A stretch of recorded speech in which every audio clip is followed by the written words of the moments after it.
Daniella Ponticelli joins us. Of course, play-by-play host of the PWHL, going to be calling some women's hockey at the Olympics this year. But she is joining us to break down the Canada-USA women's rivalry and the road to the Olympics. But before we get there, Daniella, something very, very important we need your take on, okay? It's our festive feast bracket. Love it. I'm ready. So we got to talk about some Christmas food. What must you have on the table? Number one. Stuffing. Stuffing is in there. But does stuffing trump turkey? You got to pick between. Yes. Yeah? Yeah. That's an easy. I thought it was going to be more challenging. Yes. Well, we also have sour cabbage rolls versus butterscotch confetti. Oh, come on. That one's to me harder. I'm going to go with butterscotch, though. I'm going to go with butterscotch. So that's a vote for butterscotch, toffee, or confetti, rather, and stuffing. Mark it down, Colson. That could be also a list of the things I would love to subsist on forever. So, it's all good. You know what? People can't tell me that I'm not allowed to grab a box of Stovetop in the middle of May. I'm going to do what I'm going to do, okay? I love my stuffing. I'm right there with you. You have for it during that time, too, because that's when there's no big holiday meal on the horizon. So yeah, why do we have to backload the year with all the stuffing? That's not even fair. 100%. Okay, let's talk some hockey. The real reason that you're here, you have been calling a lot of high-level women's hockey, Daniella. I want to ask just first and foremost, what jumped off the page to you most in this recent Canada-USA Rivalry Series? It didn't fare very well for Canada. No, I mean, to me, I look at it and I go, the USA, they're ready and they are executing on the plan that they really set forward for themselves after the last Olympics. Of course, they finished second. They got silver. Canada's the reigning Olympic champion. And of course, they want to return to that in Italy next year. But the Americans really were thoughtful, knowing they're going to have turnover on their roster. And that's when they injected the youth. And if anyone has been watching any of the women's games the last several years, you're going to notice those names like Carolyn Harvey, Abby Murphy. She, to me, is a pest on the ice no matter where you put her. She's a problem in every way. She's just great offensively and a projected top pick in the PWHL draft next year. So you just have so much young talent, and they've really come together at the right time. For Canada, you're seeing the fraying ends, in my opinion, of a roster that is showing its age, but not just in terms of actual age. I'm talking about perhaps the way that the game is played or the thought process strategically even for these teams. They need some more speed up front. That is key because the U.S. is beating them on that, and they're just so quick, and they have to be so strong defensively. I know that seems like the most obvious takeaway, but Canada's defense has to find a way to come together. And one of the things I want everybody to remember is the women's game, especially, you could look at it as a pro and a con. Prior to the PWHL, there were leagues in existence for women to play in. But the national teams would make sure to centralize around the Olympics. And that centralization, I mean, my broadcast partner, Becky Keller, went through 3 of those. She took her young boys with her to Calgary and lived there for a year, uprooted her from her mom came to live with her. Like, it was a major life choice and attitude when you were centralized with your team. And that was all you lived and breathed. That is not happening anymore. And it's not happening for the United States either, right? But because the league is happening, everything is going right up to the last day. January 28th, Tegan, is when the PWHL has its last 4 games, meaning all 8 teams will be playing. Then the players leave for Milano Cortina, and they start their tournament February 5th. So when we say it's a tight turnaround, we mean it. Yeah, no kidding. Obviously, a couple of things that Team Canada is going to need to clean up before you hit February. But what did you see positively in Canada's game, if you could extract something that you think is working really well for this squad? Well, we're seeing that they are able to adapt. I mean, let's just flush that 10-4 game. And what I mean by flush is don't forget about it. Don't forget how that felt. Obviously, these Team Canada athletes will tell you they'll probably never forget that. It was just such a breakdown of everything all at once, between the goaltending, between the defense, and just offensively, they could not get going. They couldn't find a way to rally and kind of push to the end there. So you take that and you want to build on it. And absolutely, we saw a much stronger game out of Canada in that fourth and final game. This is also a much shorter rivalry series.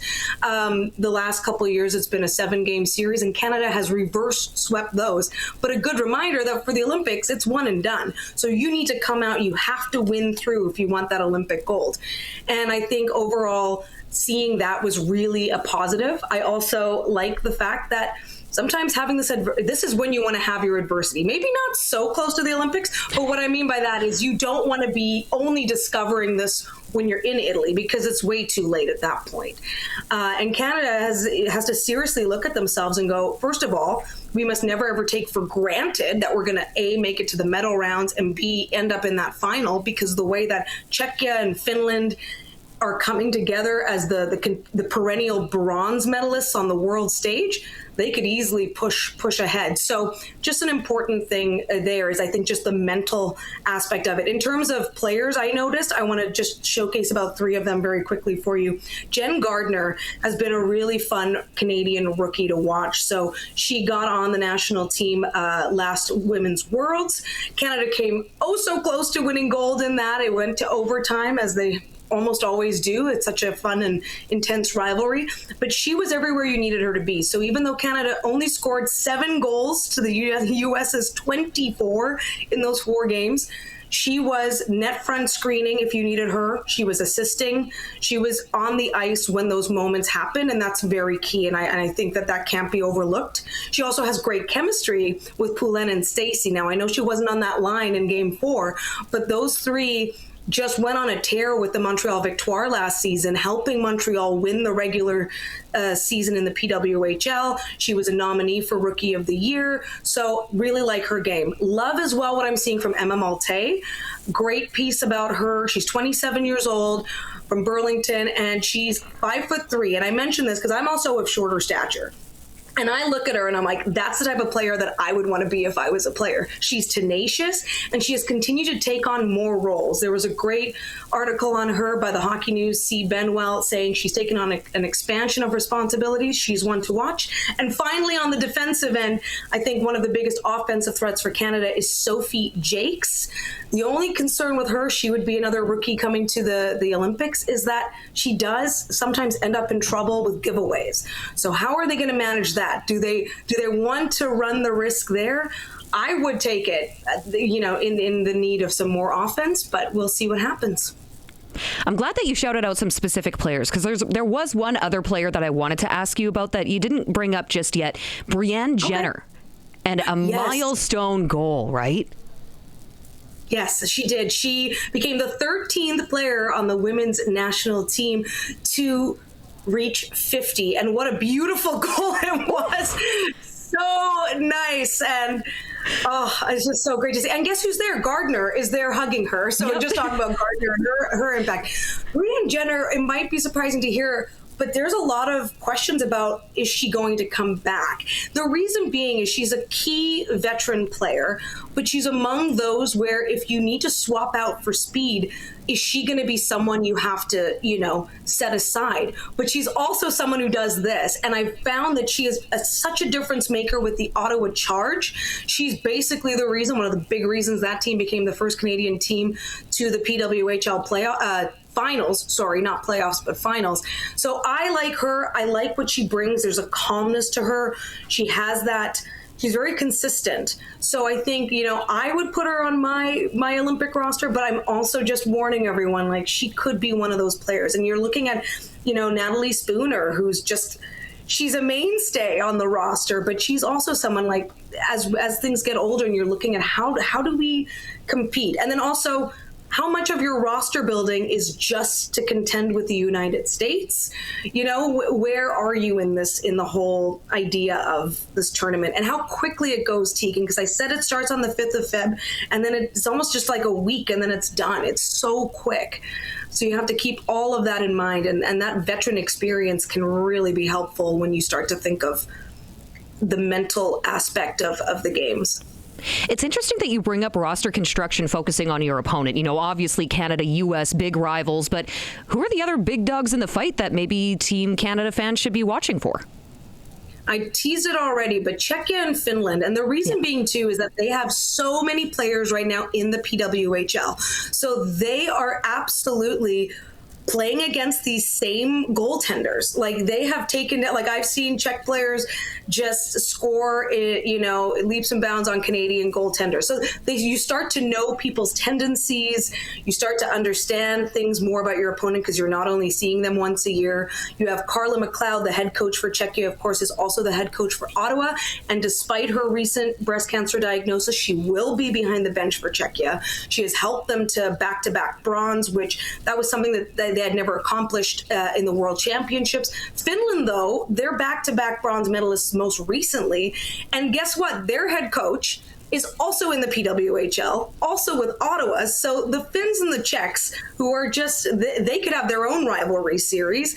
Their head coaches are behind the same bench. So there's a lot of learning going on in a very short amount of time. So I would definitely say, watch out for them. The Finns have really good goaltending. And once again, their national goaltender is currently in the PWHL. She's a backup goaltender.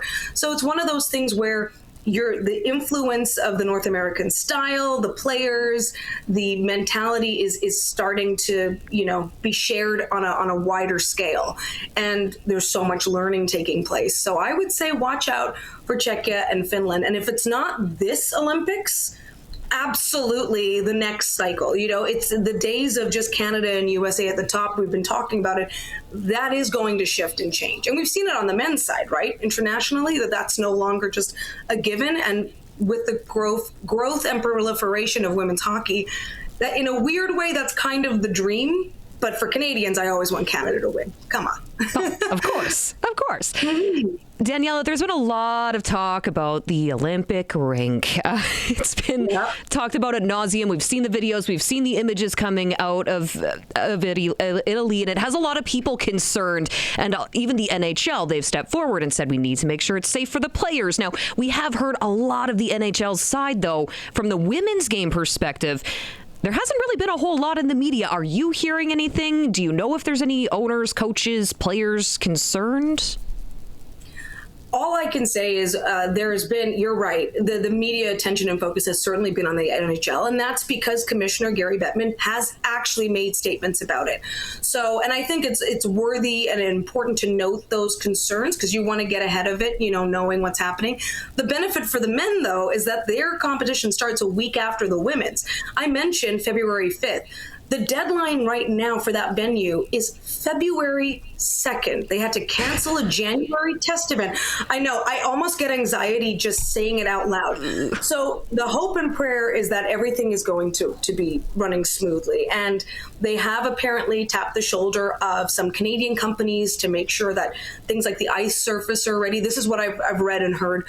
So you have to hope that everything is going to come together at that time. I don't know anything about contingency plans. I know nothing about any of that. So I'm not here to spook anyone. But the PWHL, of course, player safety is always going to be paramount. I don't know if the league is going to necessarily step forward right now, but I wouldn't be surprised if we heard something soon, right, as we get nearer to that date. And I mentioned, the league is continuing to play up until the end of January.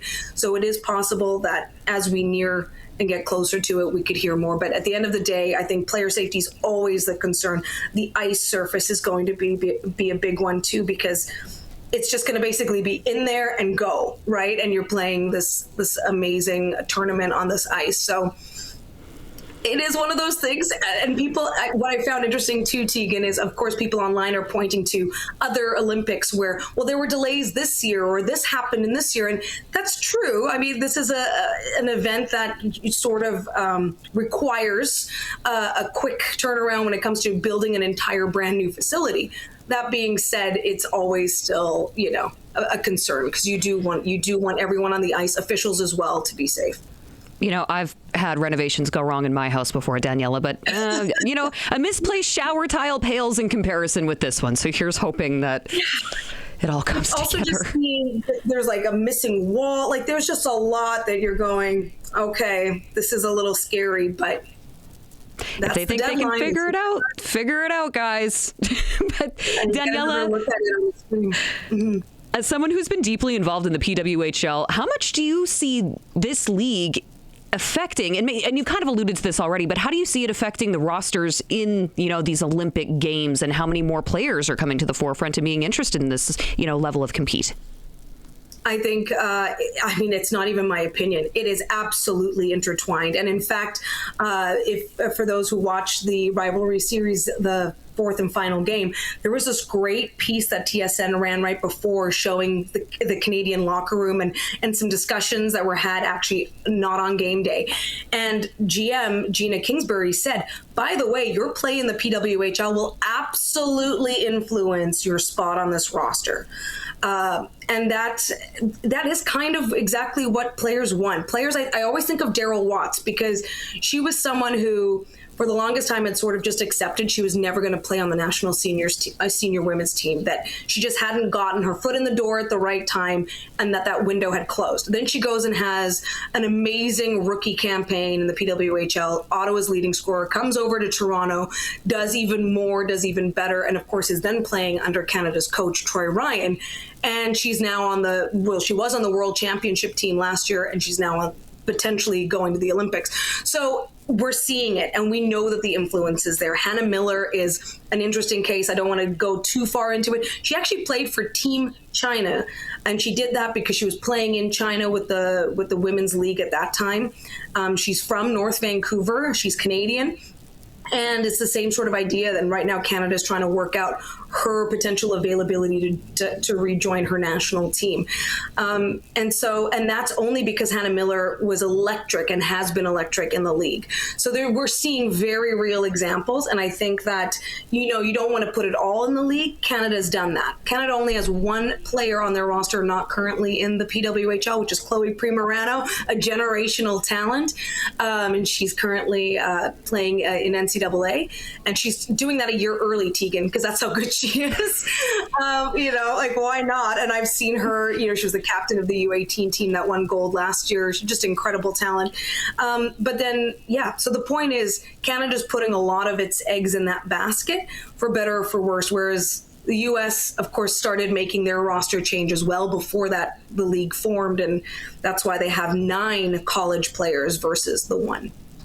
Wow, that's impressive. The rivalry is alive and well, though, as you alluded to. Game 4 happened over the weekend in the Canada-US Women's Rivalry Series. I remember, I'm not sure if you were still in Regina at this point, but back in 2024, it was hosted at the Brandt Centre. And I remember Canada just working the States. They won, I believe they shut them out 3-0.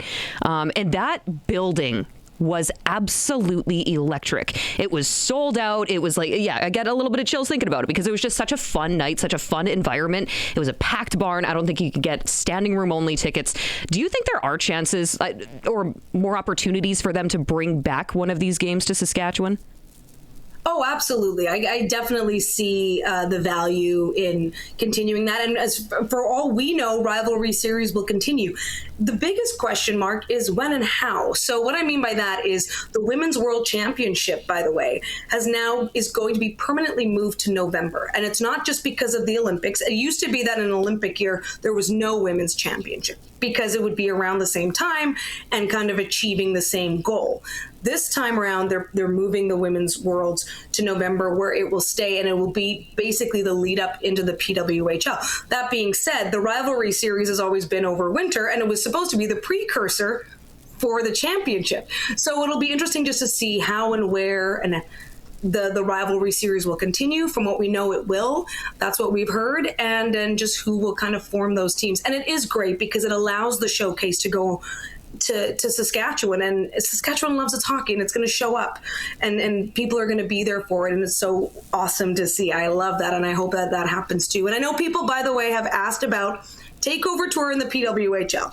And why didn't Saskatchewan get it? I am not a decision maker in this. You know that my vote would be for Saskatchewan to get a game. But I can say there will always continue to, I think, at least in the next few years, there should be more takeover tour games happening, even with expansion. So even if the league is like we're at an expanded level, and I just don't see that going away because of exactly what you just said, Tegan, a chance to bring that hockey somewhere new, expose the league to new fans and more people. Well, yeah, I'm willing to bet that if you were to bring the Ottawa Charge to the Brandt Centre, you'd have no problem selling tickets there, right? Yeah, of course. I know there's just so much. And yeah, exactly. Emily Clark is the one from Saskatoon who heads that. And yeah, and by the way, she's someone too that I feel very confident, of course, will make that Olympic roster, as she has been steadfast there. I'll never forget meeting her right after she came back from 2018 with silver, and she just kept saying, all I want is gold. That hurts so badly being, at that other line and watching. So I know she's motivated and ready to do the best for Canada too. Of course, Saskatchewan's own. Speaking of women's hockey here in Saskatchewan, we had a really interesting conversation with Megan LeBlanc last week, and she was talking about this incredible start to the Saskatchewan Senior Women's Hockey League in its inaugural year. They had, they weren't expecting to have 11 teams in its first season, so this is a brand new league. Clearly, there was a gap that needed to be filled, and it was drawing attention right away. Did you notice that gap when you were here, and do you notice that gap maybe in other provinces across the country? In terms of noticing it, I just remember having lots of conversations. Of course, I got my start with university hockey. And so just speaking, even just with the players and their journeys and how a lot of them from Saskatchewan had to go elsewhere because your options are so limited and where you can play. And you want to play with women high level girls hockey and things like that. And you have to really make, as we all know, lots of sacrifices when you go on these journeys as athletes. So there was definitely like, okay, there's an opportunity here. And then I remember having a discussion when the news was announced about that league. I had a discussion with one of the organizers, and they said, oh gosh, we could easily have 10 teams or 11 teams just in Saskatoon alone. Like the need is there, and the skill and the talent is there. So none of this is surprising. I love to hear that it's successful, because this is, I believe, exactly what we need to continue to do to foster Canadian talent, and hopefully get them to keep growing the game in our own country. As much as the NCAA is clearly the pathway to the PWHL right now, it cannot be the only one, especially in a league that's looking to add possibly 4 new teams next year, doubling up on its original amount. And you need reserve players, and you need, continued growth and continued talent in the league. So I think this is fantastic. I would love to see more Saskatchewan players, or even just people coming to Saskatchewan to hone their craft. And one other thing, Tegan, I think anytime you have a league, you have to remember the opportunities that it opens up for coaches, for officials. The need for officials is always there, and bringing in and growing, especially female officials, is so important. And just everybody involved in the ecosystem of hockey, support staff as well, getting great experience on what it's like to be working with these teams, and even from an even wider perspective as a broadcaster, right? The broadcast opportunities that could potentially come forward as well. So I just love it all, and I think it's so important that it continues to grow. Are you teasing that maybe eventually down the road one day we might have Daniella Ponticelli come call one of these SSWHL games? If they asked me, I would do it. Absolutely. That would be amazing. I got a contact. I'll get to work on that. No, but I guess overall, the only other question I had about that, how does that strengthen the pipeline for the PWHL? It just opens up a greater avenue and a potential for players being seen at a younger age, potentially, or, hey, there's this player I think that might work really well in what you're trying to build here. We can bring them in as a reserve player. There's lots of that also needs to be bolstered, and trying to get people into the I'm going to use ecosystem again, but into the PWHL mentality, because of course there's a lot of contact in this league, and ideally you're going to start seeing other leagues potentially pick that up so that players are even more ready for that next step. So what's the schedule look like for you now with that tight turnaround? I know that you're going to be calling Canada's games from out east here in Canada, but it is a tight turnaround from the PWHL season into Olympics. So do you get a break at all? Oh, no. That's okay. But I wouldn't have it any other way. I'm calling a game on the 28th, and then doing some ski cross, because I'm also calling ski cross for the Olympics. And then, so there's just a lot going on. Well, Daniella, we probably won't chat again until the new year. So I just want to say happy holidays, happy new year, and we'll have to do this again sometime in January. Thanks so much. And yes, Merry Christmas, Happy New Year to you.